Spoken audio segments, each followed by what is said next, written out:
You're watching Story Scroll. Real stories, raw emotions, and endings you'll never forget. Let's scroll into today's tale. I've been happily married for about 5 years. On paper, everything seemed normal. Morning coffee together, weekend plans, date nights, the usual couple stuff. We both have demanding jobs, so most of our communication was through text during the day. She's usually really thoughtful, calls me if I'm late, leaves little notes, and genuinely seems invested in us. But over the past few months, I'd started noticing tiny inconsistencies. Nothing concrete, just small things that didn't line up. Like her saying she was going to her mom's for dinner, but coming home later than expected, or mentioning a girls' night that never really seemed to exist. I brush it off at first, telling myself I was overthinking. Maybe it was just stress, or maybe I was imagining things. I wanted to trust her. I really did. I have an iPad that's linked to my Apple ID, and for convenience, her Apple Watch notifications show up on it. Calls, messages, and location updates if she chooses to share them. Again, I hadn't really paid much attention. Until last night. I was half asleep when a notification popped up on my iPad. I squinted at the screen. Arrived at Luke's house, 2:03 a.m. At first, I thought my eyes were playing tricks on me. Luke? Who the hell is Luke? My heart sank as my brain scrambled. I immediately remembered. She told me she was staying at her mom's because we had a big project tomorrow and she wanted some quiet time. 2 Uhr nachts? That's not a quick stopover. My stomach turned, and my mind went through every innocent possibility. Maybe it was a wrong notification. Maybe she was picking up something for her mom. But deep down, I knew it didn't add up. I stared at the iPad for what felt like forever. My pulse was racing. My hands trembled slightly. Anxiety, disbelief, and an icy pang of betrayal hit me all at once. She'd never been secretive with her location. Or had she? The thought made my chest tighten. I kept refreshing the notifications, almost hoping it would vanish or update to something mundane. But no, it just sat there, glowing mockingly on the screen. I debated what to do for a long, silent few minutes. Part of me wanted to call her immediately and demand an explanation. Another part urged me to calm down and not jump to conclusions. But curiosity, combined with a gnawing need for the truth, won. I decided to drive over. I needed to see it for myself, whether this was nothing or a total nightmare. The drive over was surreal. My mind was a whirlwind. Anger, fear, betrayal. Hope it's nothing. Fear it's everything. Every streetlight felt like it was highlighting the wrongness of the situation. I rehearsed what I would say, and simultaneously worried I'd freeze the second I saw her. I pulled up to the house and froze in the driveway. Her car was there. My chest tightened again. The house was dimly lit, but the porch light revealed someone moving inside. My heart was pounding. I parked a little down the street, just trying to get my bearings. Should I knock? Wait? Call her? I felt like I was teetering on the edge of reality. Then she appeared, walking through the front door. And there she was, my wife, looking startled as she spotted me, standing by my car across the street. Her eyes widened, and she froze. My mouth went dry. I could see guilt, surprise, and panic all in one flicker of expression. I couldn't help it. I called out, "Why are you here? I thought you were at your mom's." She stammered, hesitated. Something about the way she avoided my eyes made my stomach drop further. She started. I swallowed hard, trying to contain the storm of emotions rising inside me. The tension was unbearable, almost suffocating. For a moment, we just stood there, me frozen on the sidewalk, and her frozen at the door, neither of us knowing the next move. I didn't know what to say next. Everything inside me screamed, but I also couldn't move. Part of me wanted to scream, to confront her fully, to demand the truth. Another part was terrified of what I might see or hear next. And that's where I left it, standing there, feeling like the ground had been ripped out from under me. My mind was racing. My heart was racing. And all I could think was, oh boy, I don't know where to go from here, Reddit. I don't know what to do, how to confront her properly, or even if I should wait until morning. Has anyone else been in this situation? How did you handle it? I feel like I'm teetering between losing my mind and losing my marriage at the same time. Update 1. I'm still reeling from what happened the other night. I drove over, saw her car at Luke's house, and then, well, you all know how it ended. But after that initial shock, I couldn't stop thinking, analyzing, obsessing. Every little thing she'd done over the past few months suddenly took on a new meaning, and I felt like my mind was betraying me almost as much as she might have. The first night after seeing that notification, I barely slept. I kept replaying the scene in my head. Her walking in, the look on her face, that freeze when she saw me. I questioned everything.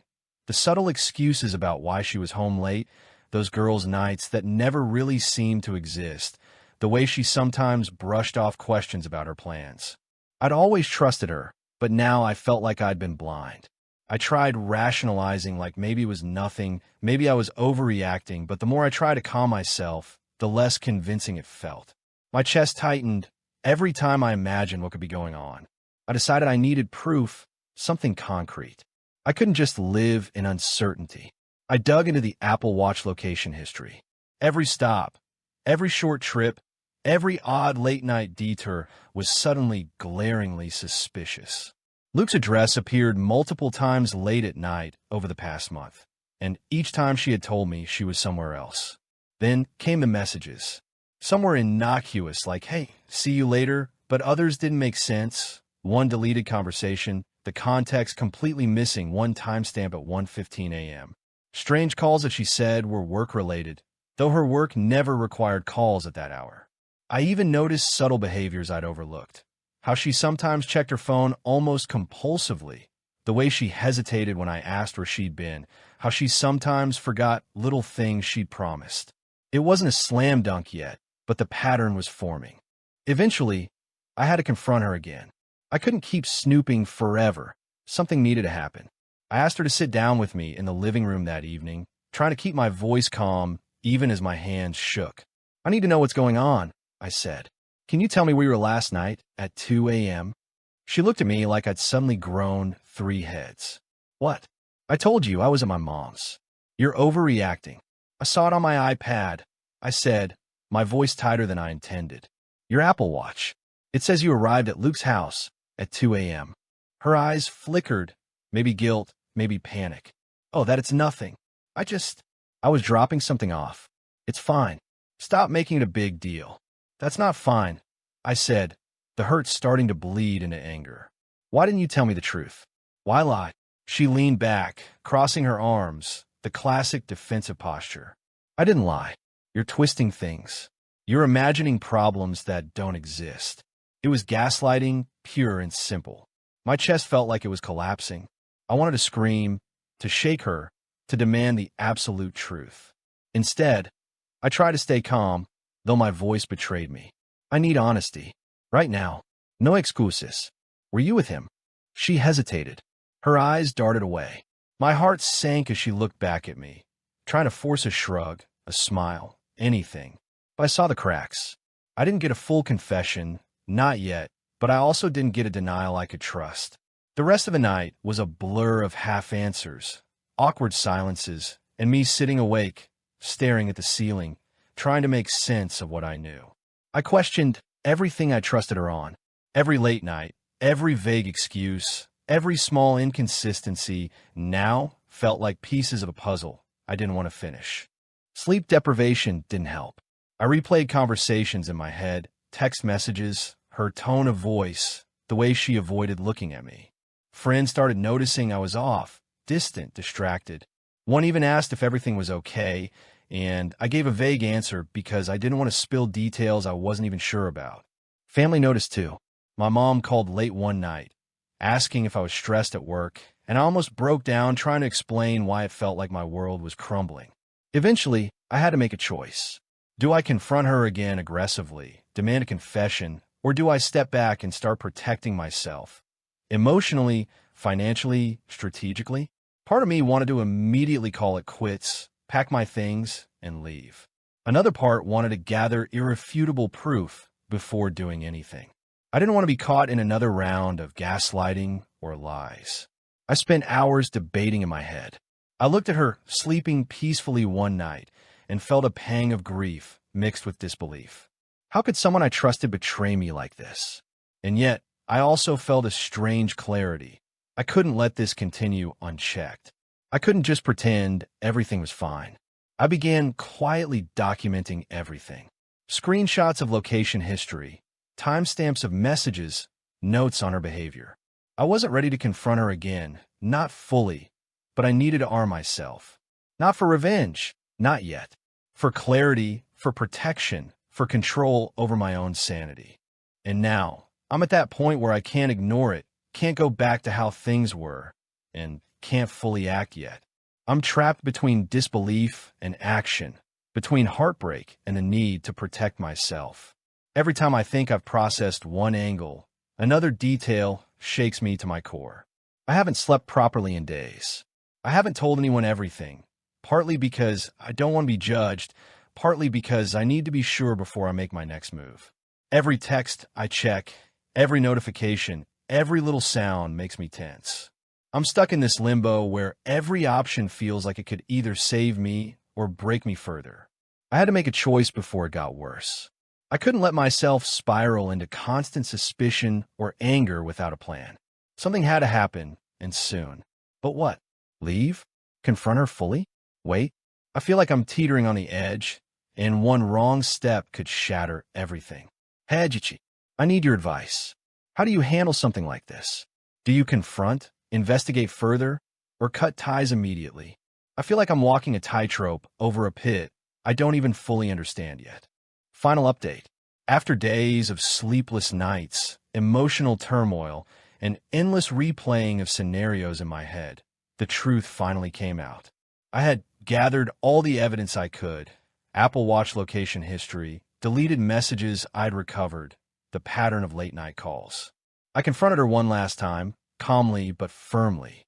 No yelling, no screaming, just a quiet insistence that the lies had to stop. At first, she tried the usual excuses, deflections, even tears. But when I presented everything, the timeline, the messages, the repeated visits to Luke's house late at night, her composure finally cracked. There was no more hiding, no more gaslighting. She admitted it.